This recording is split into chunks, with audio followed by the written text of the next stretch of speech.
I'm really excited today to get to talk with Dr. Stan Tatkin, the founder and developer of PACT, the Psychobiological Approach to Couples Therapy. He's also a best-selling author of In Each Other's Care, along with the book Wired for Love, and so many other amazing books. Stan, you also produced the lovely TED Talk as well, which has had what, 1.7 million people have watched it already. Is that correct? I think so. I haven't checked lately. Yeah. One of the things I love about your work and reading so many of the books that you've produced is it's such a straightforward approach of this is how healthy relationship works, right? From kind of neurobiology, attachment theory, and it really goes into if you want a healthy relationship, here's how you show up, here's how you collaborate, here's how you work together in that two-person system. And so I really love and appreciate your philosophy and how you're helping couples build that collaborative relationship. So thank you so much for your work. Thank you. That's very sweet. Thank you very much, Kyle. So today, what I want to get to talk about with you, kind of from your new book, In Each Other's Care, is about the PePPeR technique. Yeah. Can you just explain what the PePPeR technique is and share a little bit about it right now?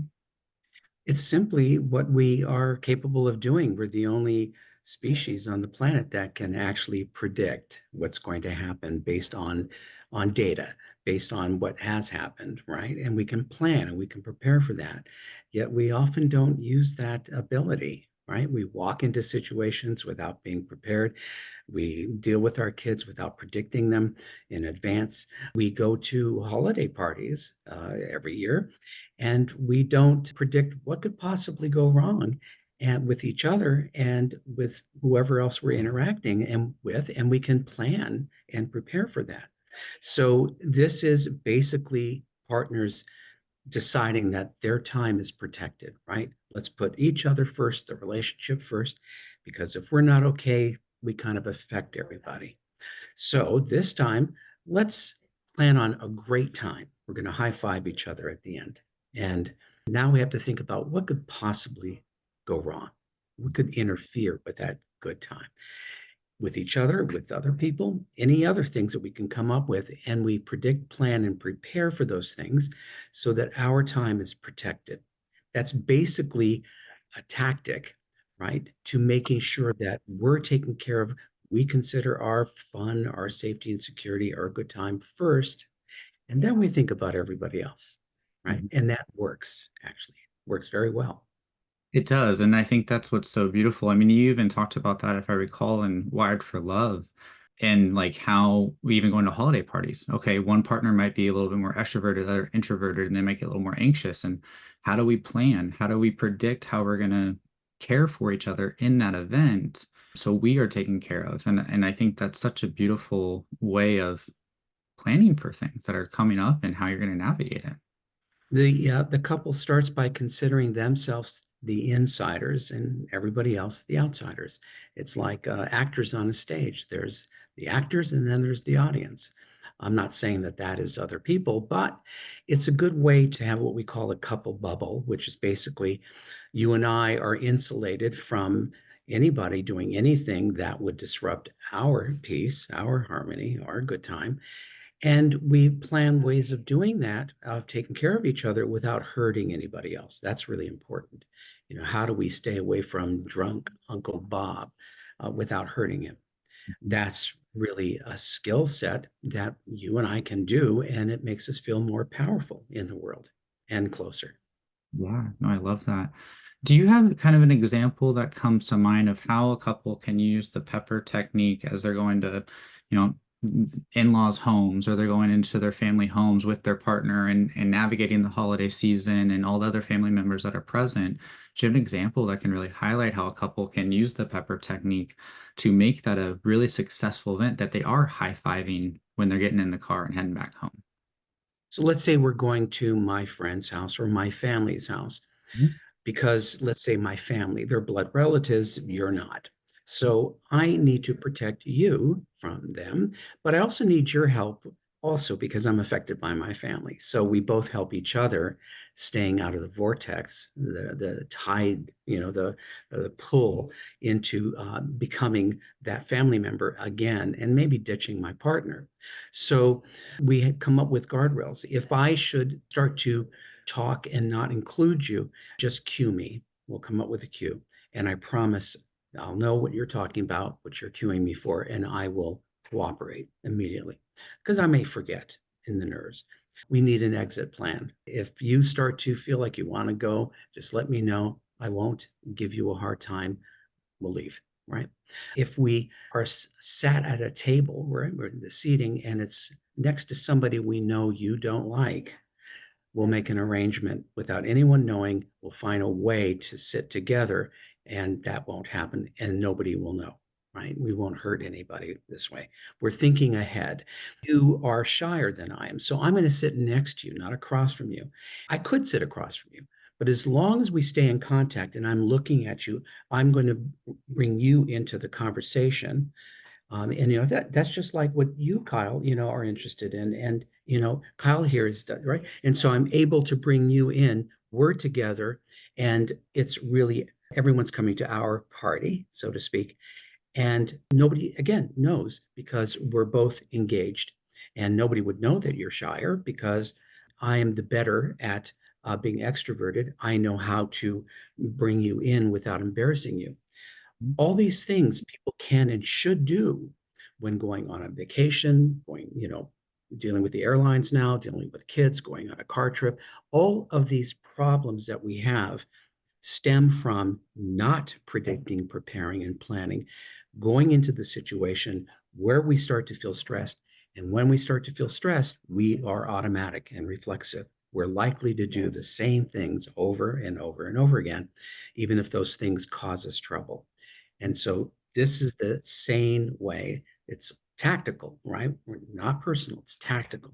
Same way of partners moving together, basically being in charge of everyone and everything without other people knowing that. Yeah, and I really love, I mean, you're really giving partners tools. So here's how you make the intentional effort of what's going to go wrong and what are we going to do? How are we going to partner and how are we going to care for each other? How are we going to be there for each other and make this as smooth as possible? And one of the things you've also talked about this even in many of your books, but what gets in the way is partners go into these holiday events, they have this, things end up turning out a disaster, but they don't predict, they don't plan, they don't make that effort the next year. What gets in the Right. way of them actually doing that? I think it has to do partly with our species. We tend to be energy conserved. We do the least amount necessary. We forget about it and we do our daily lives. And then we wait for the same thing to happen again.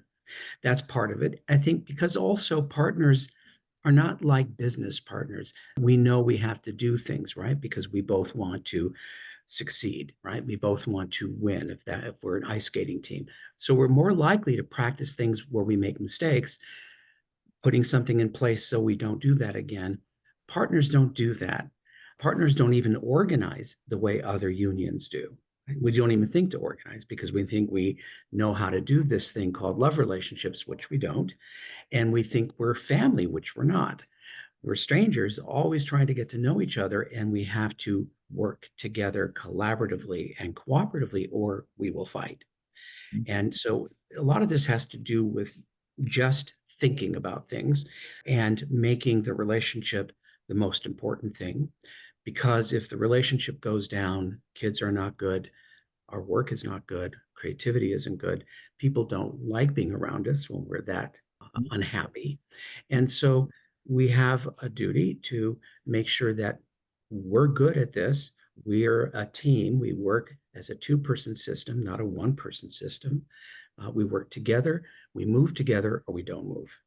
It's like a three-legged race. If you ever tied your inner legs together, you know what I'm talking about. You're two separate people, but you have to move together, which takes collaboration and cooperation. Yeah, and I think that's where I find a lot of people they get really stuck is they are still kind of in that one system mindset of like, okay, I'm taking care of me, and they're not collaborative. They're not going, okay, you operate this way, I operate this way. My job as your partner, as you have talked about in your work, is to be an expert on you, just as your job is to be an expert on me. And we have to collaborate on that together to have a really secure, functional relationship and survive in this world and make it through. If you're my teammate and we have a common purpose and vision, right? We want to play for we want to win the Olympics. We want to do whatever we're trying to do, and we want to be successful. We're going to have to realize and know each other, because you're my wingman. If you go down, I need to know what to do. If we're in the foxhole together, that's another example. Our lives depend on each other. I have to know what to do with you if you should get scared or collapse or want to run or whatever it is, because again, we're interdependent. We're both at risk. So we have to know each other. Again, partners don't think about this. They think it's not necessary. And that's a mistake. Yeah. We have to know the animal that we picked, Yeah. and they're different than us. Which I think is one of the things that I love so much about your work is you really have us, one, come to understand the animal we are, right? I mean, you talked about the waves, the islands, and anchors, and like in your work and how we understand ourselves, but then that we have to understand how our partner operates. Yes. And I would say even more basic to islands, anchors, waves, attachment, personality, culture. The main problem is our species. We are very particular in various ways, and we're good when we're in a good mood. We're not so good when we're in a bad mood. And so partners really should plan for their devils, not their angels, right?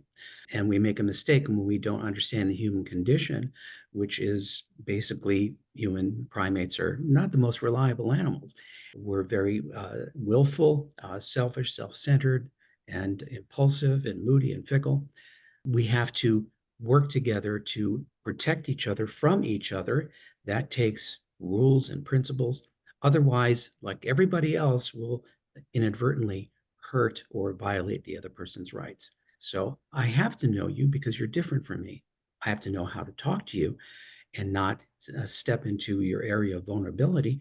Otherwise, I can't get anything done with you. I can't influence you. I can't do anything with you. So I have to be responsible for you. You're in my care. I'm in your care. Psychobiologically, that makes more sense than the way we play it. You take care of yourself, I take care of myself. Mhm. That actually does not work in real world with our species. We do better this way. And so that's a hard thing to convince people of, because our mindsets are so in the area of independence, autonomy. We forget that we are dependent animals. We pair bond in herds, but we're herd animals. Mhm. We don't do a lot of things very well alone. We really do need other people. Now, the question is, how do we interact with those people that are different in a way that keeps us working together and not fighting? Because fighting is something we will do naturally if we feel that our interests are being thwarted, right? That we're giving up our interests, or I'm being taken advantage of, or someone doesn't understand me or is being aggressive. We have to work that out. Otherwise, we can't be effective in the world together. So there's so many reasons why I'm writing about what I'm writing, that it is partly the human condition that we're mostly naive about. How the brain works and doesn't work is really important. And the whole idea of a two-person system of we and us, that we have to actually, in order to please the world, in order to do what we must do as parents, as people in the creative field, as good citizens, good neighbors, we really have to be secure functioning. In other words, you and I have to play in a way that is fair, just, and mutually sensitive. Otherwise, we will go to war. And that's very much a part of who we are as human primates. That makes perfect sense. I think one of the things I want to pull on what that you're talking about right now is in the book, in your book, In Each Other's Care, you talk about it's not good to be using guilt, shame, or manipulation to try to get what you want, but to use attraction and to draw your partner. Can you share a little bit more about that? So, part of knowing you is knowing how to move you around, how to adjust your state when I need to, how to lift you up when you're down, or calm you down when you're too up. That mastery is very, very important for my own survival and my well-being as well. So we want to learn how to get another person on board without using a stick or a whip, right? Or spurs. I have to use attraction, which is not the attraction we think of I'm not trying to be fetching. I am luring you, persuading you, seducing you, influencing you to get on board with what I would like. But I have to make sure that in the end, it's good for you and it's good for me. It has to be good for both of us, or we're setting ourselves up for a future fight, resentment, right? That's unfair. So if we know that we're bound by having to work together in a manner that ends up being good for both of us, I mean, really good, uh, we'll do it, right? If we're confined to that way of doing business, we'll do it, and we'll do it faster and faster. Only the people who think they shouldn't have to do that won't. And that's where it's win-lose. And win-lose, if you lose, I pay for it. There's no way I can get through unscathed if you lose. There's no way. Whatever I do is coming back to me. Therefore, in a two-person psychological system, I have to understand that we affect each other, and I have to know how to get you on board without being a bully, without making you do something. I will pay for that. There's no way I won't. So we bargain, we negotiate, as a way to get each other on board if we can't do anything else, because we want to work together. It's not a transactional way of thinking. It's not a moral transactional level of scratch your back, I scratch, you scratch my back, I scratch yours. It is serving a higher moral level, cognitive moral level of reasoning. That part of our charter is to make sure that we're taking care of each other in such a way we don't cause baggage memory that we have to look back on and litigate again and again and again. That is just tactically good sense, right? And we know this if we're on a team or in a business or if our cop car partners, we're not going to do things like that because we can't afford to bog ourselves down, burden ourselves with all this history that we're building up of threat memory and also unfairness. It'll get to the point where we won't be able to function anymore as a team. So this is why it's very, very important to move in lockstep together. And that you do by making sure you're both coming together in a way that comes up with what is good. So say we both. What is best. So say we both. What is right. And that's according to what we believe is right, right? Not others. So we come up with our own relationship ethics, our own relationship culture, as it should be. And it's constantly being shaped to our desire, not our parents, not our religion, not our home country, but it's uniquely ours. And that kind of co-creation is what is actually important for couples to survive the long run, be happy, and be resilient as a team. Those three things must be in place. Which makes perfect sense. And I think this is what a lot of couples, as you talked about, struggle with, is they don't talk about these things. They don't put in the effort or the work at the start. And then everything starts to get negative. They feel like they're at war rather than in love, and they don't work together. Versus what, even going back to the PePPeR method, it's how do we become experts on each other? How do we plan? How do we predict? How do I predict what's going to go on for you? How are you going to predict what's going to go on for me? And how do we care for each other? Yeah. And I think that is such, I mean, that's the beauty of your work, is you're really inviting romantic partners and relationships to proactively examine and understand themselves, and then show up together in a way that makes their relationship that might take more effort now so Right. much stronger over the long run, and so much better for the world as a whole. They're the co-creators of this thing called a relationship, which actually doesn't exist in the real world. It's in our heads, right? We imagine a relationship together, and the important thing is that we imagine the same thing. Otherwise, we'll fight, and that we are setting a sense of purpose, why we exist as a couple, without using emotion, without using love as the reason, because that's not going to carry us through.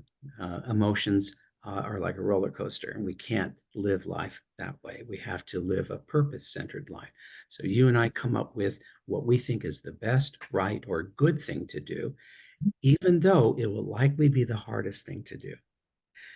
Human beings tend to do the easiest thing, which is good for me, but it's not pro-relationship. And that's a one-person think, right? Good for me, but if it's not good for you, sorry. And we do that especially under stress. Most of us at some point will revert to one person thinking if we feel threatened enough or in distress enough, and the other person is not friendly enough with us. We will start to take care of our interests only, and that compels our partner to do the same. And now we're adversaries. Yep. Yep. That's simply because, again, of the human survival instinct, which is really acute. And I can feel threatened very easily if I imagine it and remember it from another time. And then I will shoot first and ask questions later. And that's how we are as animals. So we Right. have to protect ourselves from that because it's inevitable. Right. It's just how we are. It makes perfect How sense. we are. Yeah, it's how we are. It's nothing personal. And yet it's all personal. And that's what's so true, and that's what I love about the work that you do is it's you're highlighting this is how we are, not like you got to learn each other, you got to learn yourselves, Yeah. and yes, how it shows up does feel really personal, but this is you got to operate together and you got to work together, which I think is so beautiful. Yes, and I think we know this. We learned it in kindergarten, nursery school, collaboration, cooperation. Many of us forgot it. And also, this has been done throughout human history. People of all ilks, people who are many times were enemies, know how and have gotten each other on board, whether it's my enemy of my enemy is my friend, right? Or better yet, let's not do this, let's do that, and let's prosper together. That's been done forever. People who are completely different have found where they are the same and where they will agree. Again, because we are lazy, shiftless animals, we will often do the easiest thing, and that is where we disagree and where we are different. That's the xenophobic aspect of our nature. We otherize anything, anyone that's familiar, but we cannot handle, we cannot manage, and then we otherize them as Right. not us, right? Don't work together. Yep. And that's happening, of course, everywhere. Uh, Everywhere. and it's always been that way. Yep, it has. No, and I really appreciate. I know you also have to go, so I just want to say thank you again for every all the work you're doing. I think for anyone who's listening, again, the PePPeR technique is really a tool that you can look at any events that are coming up and plan and predict and prepare together, and even revise that plan going forward and continue to develop that throughout your lives. And as Stan has shared, the more you do that, the more you will have that stronger, secure, functioning relationship that'll make it so much easier down the line. You'll be happier. It's common sense. Just do it. Don't be lazy. And remember, a love relationship with primary attachment figures should be regarded as a career, not something that is an entitlement. You have to focus on it like a career. Otherwise, you don't benefit. Oh, thank you, Stan. We'll end on that, and I appreciate you so much. And thank you again for letting me get to talk with you. Thank you. Thank you, Kyle.